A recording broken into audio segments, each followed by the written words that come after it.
আসসালামু আলাইকুম, সবাই কেমন আছো? মানে কি অবস্থা, ভালো আছো? আশা করি সবাই ভালো আছো। আমি আলহামদুলিল্লাহ ভালো আছি। তো আজকের এই ভিডিওতে তোমাদের রসায়ন বইয়ের মধ্যে যে যৌগের আণবিক ভর আছে, একটা যৌগের আণবিক ভর কীভাবে বের করতে হবে এই ভিডিওতে আমি ক্লিয়ার করে দেবো। খুব সহজেই তুমি একটা যৌগের আণবিক ভর বের করতে পারো। তো রসায়নের মধ্যে অনেকগুলা যৌগ রয়েছে, সেই যৌগগুলো আমরা যদি একটা দুইটা যৌগ দেখি কীভাবে বের করা যায়, বাকিটুকু তুমি পারা করতে। তো সাথে থাকো। তো আমি একটা যৌগ লিখবো। তো যৌগ মনে রাখতে হবে যে যৌগে আণবিক ভর বের করতে হলে তোমাকে একটা মৌলের পারমাণবিক ভর জানতে হবে। একটা মৌলের পারমাণবিক ভর তোমার জানা দরকার যদি তুমি যৌগের আণবিক ভর বের করতে চাও। কথাটা ক্লিয়ার? আমি তোমাকে বলে দিচ্ছি কীভাবে তুমি বের করো।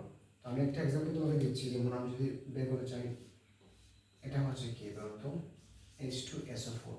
একটু খেয়াল করে দেখবে তো, H2SO4 হচ্ছে সালফিউরিক অ্যাসিড। সালফিউরিক অ্যাসিডের যদি বলি তুমি বের করে দাও আমাকে আণবিক ভর, এর আণবিক ভর বের করতে হবে। সালফিউরিক অ্যাসিডের আণবিক ভর বের করতে হবে, আণবিক ভর বের করতে হবে। এই ভরটা এরকম হবে, আণবিক ভর বের করতে হবে। তো তুমি দেখো কীভাবে বের করবা। হাইড্রোজেন এখানে আছে, হাইড্রোজেনের পারমাণবিক ভর হচ্ছে 1, আমি সেটা জানি।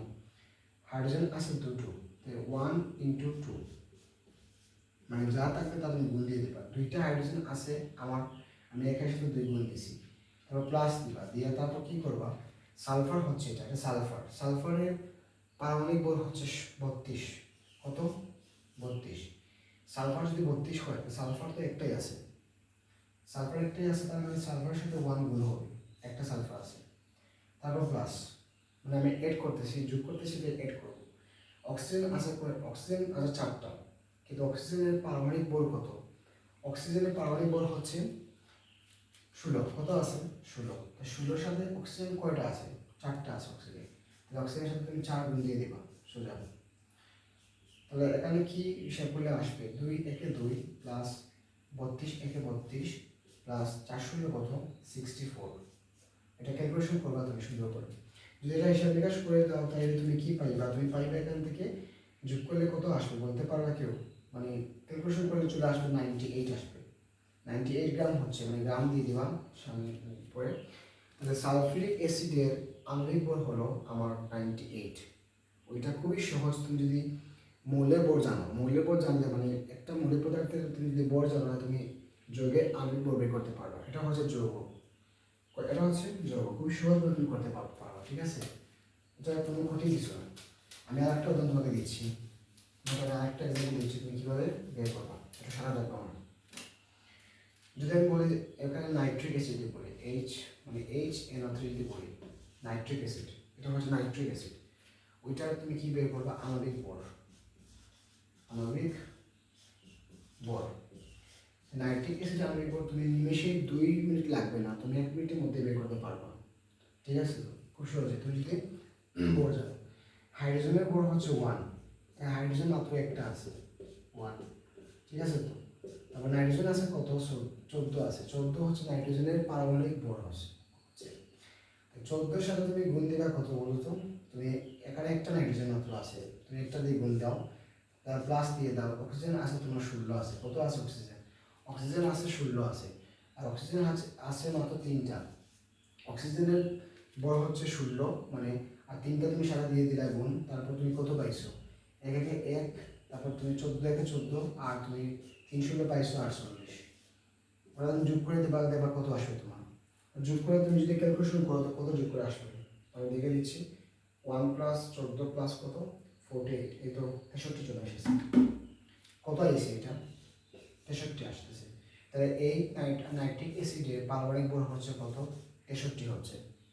খুব সিম্পল, তাই না? খুব সিম্পল। তুমি এরকম করে তুমি 20টা হোক আর 30টা হোক, যাই হোক, তুমি যতটা মানে যৌগে আণবিক ভর আছে তুমি সবগুলো বের করতে পারবে একই রকমভাবে। তোমাকে জানতে হবে শুধুমাত্র মৌলের পারমাণবিক ভর জানতে হবে। এখন এটা একটু কঠিন দেখাবো, একটা তোমাকে একটু বিগ সাইজে দেখাবো যে এটা বড় টাইপের যৌগের পদ্ধতি কীভাবে বের করবা। এটা বড় টাইপের দেখাচ্ছি তোমাকে। তো এটা দেখার জন্য তোমাকে কী করতে হবে আমি তোমাকে দেখে দিচ্ছি। এই যে কপার সালফেট, কপার সালফেট, তারপর পেন্টাহাইড্রোক্সাইড। তো ঠিক আছে? তো কপার সালফেট পেন্টাহাইড্রোক্সাইড এটা হচ্ছে তুতের সংকেত। ওইটা হচ্ছে খুবই একটা কমন, ওটা পরীক্ষায় অনেক বেশিরভাগ সময় আসে, এমসিকিউতে আসে, সিকিউতে আসে, এসকিউতে আসে। তো এটা খুবই গুরুত্বপূর্ণ। তো সবাই একটু খেয়াল করে দেখবে কপার সালফেটের তুমি মানে আণবিক ভর কীভাবে বের করবা। তো খুবই সহজে বের করে যাবা। এখান থেকে কপারের তো আমার জানতে হবে কপারের মানে কপারের পারমাণবিক ভর কত হবে। তো কপারের পারমাণবিক ভর হচ্ছে 63.6, 63.5। তো এটা আমি চেক করার জন্য আমাকে একটু কী করতে হবে, আমি কপার 29 জানি, 29 × 2। তারপর আমি যে আমার একটা ভিডিওতে প্রতিটা মৌলের মানে 1 থেকে 30 পর্যন্ত যতটা মৌল আছে এই মৌলের আমি মানে ভর বের করার টেকনিক শিখেছি। তো এটা যদি কেউ ফলো করো 1 থেকে 30 পর্যন্ত মৌলের ভর সংখ্যা বের করার একটা টেকনিক্যাল ভিডিও মানে দেখলে তুমি পেয়ে যাবা। তখন ওইখানে কিন্তু কপারের মানে মৌলের ভর বের করার টেকনিক দিয়ে আমি শিখিয়ে দিয়েছিলাম। তো এটা 5.5 আমি দিয়ে দিই, এটা কপার 5.5 পড়বে। 2 × 30 কত 58 প্লাস কত 5.5 যোগ করে হবে 63.5। আমার লেখা তো হয়েছে তাই না? লেখা তো হয়েছে আমার 63.5 হয়েছে। 63.5 হচ্ছে আমার কপার মানে কপারের মানে কি এই যে পারমাণবিক ভর। কপার মাত্র একটাতে 1 দিয়ে দেবো। তারপর সালফার হচ্ছে 32, সালফার মাত্র একটা 1 দিয়ে দেবো। অক্সিজেন হচ্ছে কয়টা? অক্সিজেন হচ্ছে তোমার 4টা। অক্সিজেন হচ্ছে মানে ভর কত 16 × 4। আচ্ছা পরে আমি এখানে ইন্টু মানে এখানে মানে ডট মানে হচ্ছে প্লাস যোগ হবে। আর 5টা কিন্তু এটা মানে সামনে আছে, যদি 5টা সামনে থাকে কোনো একটা যোগের ক্ষেত্রে যদি সামনে যদি তার একটা অ্যাটম নাম্বার থাকে বা একটা নাম্বার থাকে তাহলে এই নাম্বারটা তোমাকে ধরতে হবে। কথাটা বোঝা গেছে? তো এটা আমি যদি 5-এর সাথে 2 × 2 10টা আমার হাইড্রোজেন, এখানে 10টা হাইড্রোজেন আছে, তার মানে 5 × 2 10টা নিচে লিখতেছি। তাহলে এখানে কী হবে 1 মানে হাইড্রোজেনের ভর হচ্ছে 1, 10টা হাইড্রোজেন আছে আমি এখানে অ্যাড করলাম প্লাস দিয়ে। অক্সিজেন আছে শুধুমাত্র একটা, শুধু 16 × 1 হবে আর কিছু নেই। এবার আমি একটু হিসাব করবো, 63 সাথে 1 গুণ করলে হবে 63.5, তারপর প্লাস হবে 32 থেকে 32, তারপর আছে কত 4 × 0 64, তারপর প্লাস 10 থেকে 10 প্লাস কত 16 1 16 1 দিয়ে নিই 16 1 16। এখন এই টোটালটা তুমি যোগ করে ফেলো। তো যোগ করে ফেলো দেখো তোমার কী আসে 63.5 প্লাস কত 63.5 প্লাস 32 প্লাস কত 64 প্লাস 10 প্লাস হ্যাঁ 16 কত আছে।